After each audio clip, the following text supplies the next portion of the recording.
Hello and welcome to this week's edition of CTN Community Update. With summer in full swing and the 4th of July quickly approaching, many families will be spending time at the lake or pool. And while the water can be fun, it can also be dangerous, especially for young children. But as CTN's Jordan Ryland shows us, a free program at the Emma B. Howe YMCA is helping to keep kids safe. Thanks, Ashley. 3, 2, 1.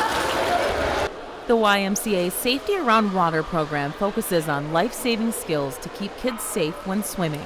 The second leading cause of death for children 14 years and under is drowning, and it's the leading cause of death for ages 5 and under. And I don't think people have that awareness.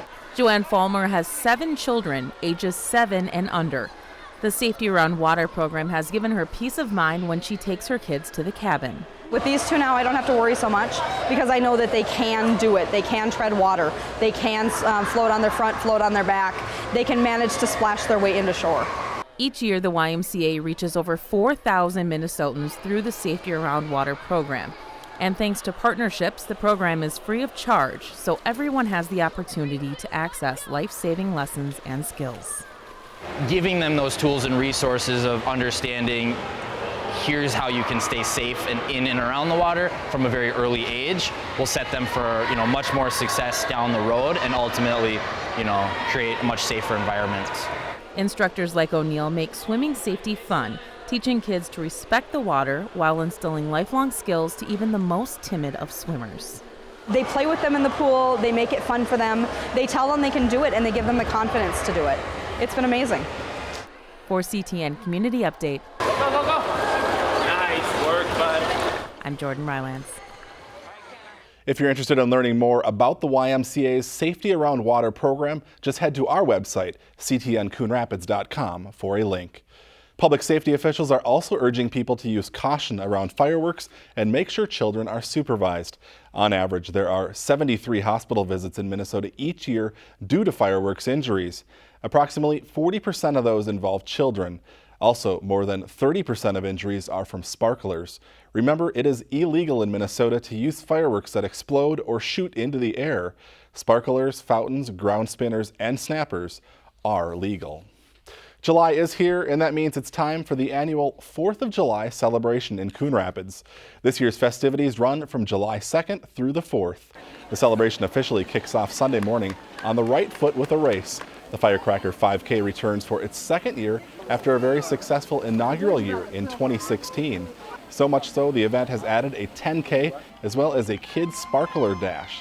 The event, held rain or shine, starts at the Coon Rapids Ice Center at 8 a.m. with parking available at Anoka Ramsey Community College. Of course, it wouldn't be a celebration without a parade. This year's parade gets underway at 6 p.m. on Monday night. It starts at 111th and Mississippi Boulevard, winds through the neighborhood, and ends on 109th Lane near the Coon Rapids Ice Center. More than 50 units, from floats to bands to community organizations, will be taking part in this year's parade. And if you can't make it, you can watch it live right here on CTN. And on the 4th of July, one of the best fireworks displays around will light up the night sky at 10 p.m. above the Coon Rapids Ice Center. All 3 days of the celebration, there will be carnival rides and games, food, bingo, and live music, plus some other fun events. You can find a link to the full schedule on the city's website, coonrapidsmn.gov. In other news, the Anoka School District is moving forward with plans to ask voters to approve a bond and levy referendum this fall. At Monday night's school board meeting, the 2 ballot questions were laid out. The first question asked for $9.5 million a year, plus inflation for 10 years, to fund staff for new schools and spaces, along with dealing with class sizes. The second question would authorize the issuance of $249 million in bonds for construction of new schools and improvements at existing buildings. According to District 11, approval of both questions would cost the average homeowner $11 a month. A formal resolution calling for the bond and levy referendum is expected to be approved on July 10th. Well, it hasn't happened for 159 years in Minnesota, but starting Sunday, liquor stores across the state will be allowed to sell alcohol 7 days a week. After years and years of debate, state lawmakers passed a bill this past session allowing liquor stores to operate on Sundays between the hours of 11 a.m. and 6 p.m. However, stores cannot accept deliveries. Up until this weekend, Minnesota was just one of 12 states that still banned Sunday liquor sales.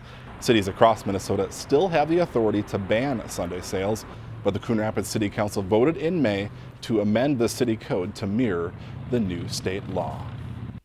Coon Rapids firefighters took off their boots this week to raise money for a good cause. Hi there, ladies. Fast as I can. Oh, we appreciate it. Have a great day. Firefighters spent 3 days at the corner of Main Street and Northdale Boulevard collecting donations for the Muscular Dystrophy Association. They accepted donations from passing motorists Monday, Tuesday, and Wednesday, both during the lunch hour and again during the evening commute. It's amazing how people are willing to give. 20s, 50s. What people give just astounds me every time. It only takes $1,000 to start funding a new research project and program. So we have just had 5 different drugs approved within the last 9 months. And those drugs are curing and helping to treat different muscle disease like spinal muscular atrophy and Duchenne muscular dystrophy.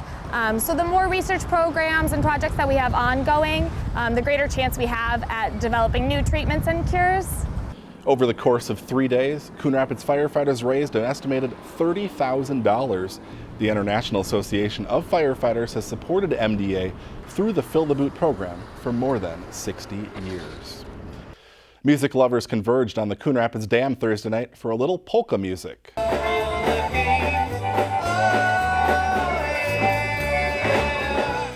The polka beats performed as part of the Thursday night's live concert series at the Coon Rapids Dam, which is sponsored by the Coon Rapids Arts Commission. This is the halfway point in the summer concert series. There's a break next week due to the 4th of July holiday. The series resumes July 13th when the Zing Rays perform vintage rock. July 20th, it's the variety sounds of the Backyard Band. July 27th, Lachlan Road takes the stage with Celtic music. And on August 3rd, the series ends with a Johnny Cash tribute band. All concerts are free and begin at 7 p.m., rain or shine. And that's going to bring us to the end of today's show. We hope everybody out there has a very safe 4th of July weekend, and we'll see you back here again next week.